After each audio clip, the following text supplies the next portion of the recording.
Hey there, I am here to give you the information you need for lesson 6.02, the Heredity Lab.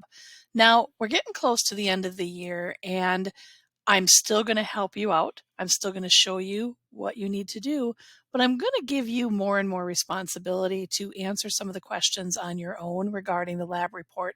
We've been doing them now either all semester or if you've been with me all year. And I think you can do it. So I'm going to guide you through it, but not as much as I typically had in the past. So let's go to the lesson pages. Remember to spend time looking through all of those pages, reading them, answering the practice questions, even if you are part of my WVS Plus class where you see me 3 times a week. Still take that time to look at these pages. I don't cover everything. When you get here to the last page, you're going to find the lab simulation. The lab here is having you work on genetics and inheritance traits for some hamsters. There are short-haired hamsters, which is the dominant trait, and there are long-haired hamsters, which is the recessive trait. Here is the objective of the lab.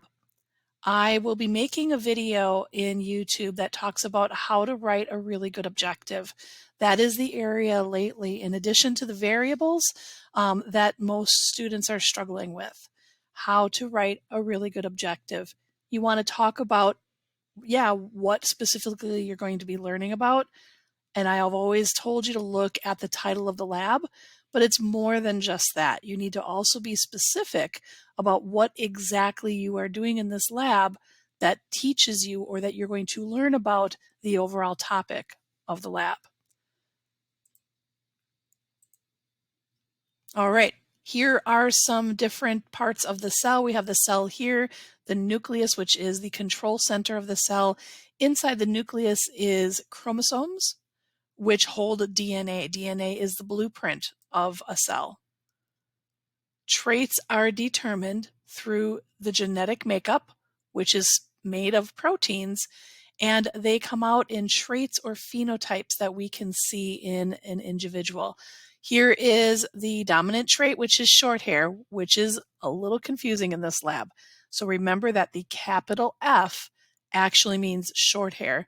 The lowercase f is recessive, and it shows the long-haired. Right there it says lowercase f for the recessive trait of long hair, capital F for the dominant trait of short hair. We're going to have 3 different cages. And actually here they're talking about the different phenotypes and genotypes. I've talked about this in my class. Genotype is the genetic makeup. So for a phenotype that we can see of short hair, those hamsters could have both dominant traits from their parents, or one parent could have given them a dominant trait and the other a recessive trait. Their genotype would be capital F, lowercase f, but their phenotype and what we would see is short hair. So short hair could have 2 different phenotypes because of the dominant trait. A long-haired hamster, we know, has to have both recessive genes, one from each parent. So a lowercase f from one parent, lowercase f from the other. All right, so we are going to put the capital F hamster into the square. And we're going to put the lowercase f hamster here. I think I did drag it correctly. I had struggled with this. Did I not? I picked the wrong one. Okay, we're going to test it. They fill out the chart for you.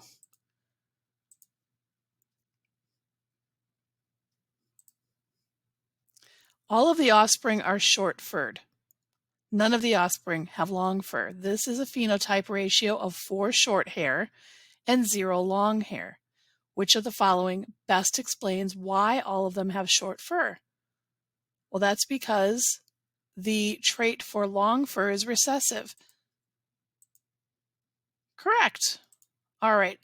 Here's where you do your hypothesis. You need to pick one example, read the sentence, pick the example that you think will happen to the offspring, and record that in the lab report under the hypothesis section. So I've already The top part you know how to do. I talked about the objective. There will be a video that will help you with that. Here is the hypothesis. You need to pick one item from that parenthesis choice to complete the sentence. You can either highlight it, delete the options you don't want, somehow make it obvious which one you're picking. Then we're going to go into the independent and dependent variables. The independent is the item that changes, what changes in each test, what's different. The dependent variable is what you record or what you write down, what you are measuring. And then we have our data boxes. So let's come back here. We've got the hypothesis finish. Here we go. This is test 1. We're going to put the dominant hamster here. And we're going to put the dominant recessive hamster here. They give us the results. Your job will be to copy these results into the data table. So when this parent gives a capital F, it goes here. And this parent gave another capital F, that's FF dominant, this is short hair. The second F is here, contributed to the first F of this parent, also leads to both dominant traits and a phenotype of short hair. Here we have a capital F from the first one.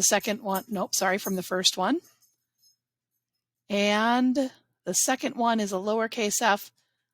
This is a genotype of one dominant, one recessive, but the phenotype of what we see is still short hair. Same here. So in the box, you're going to be copying what it said.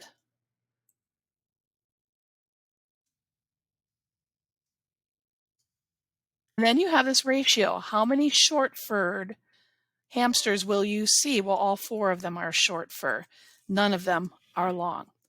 You're going to complete this lab, entering in that same information here for all 3 tests, and then answer the conclusion questions. All right, that is it. If you have any questions, be sure to reach out to me. Bye, guys.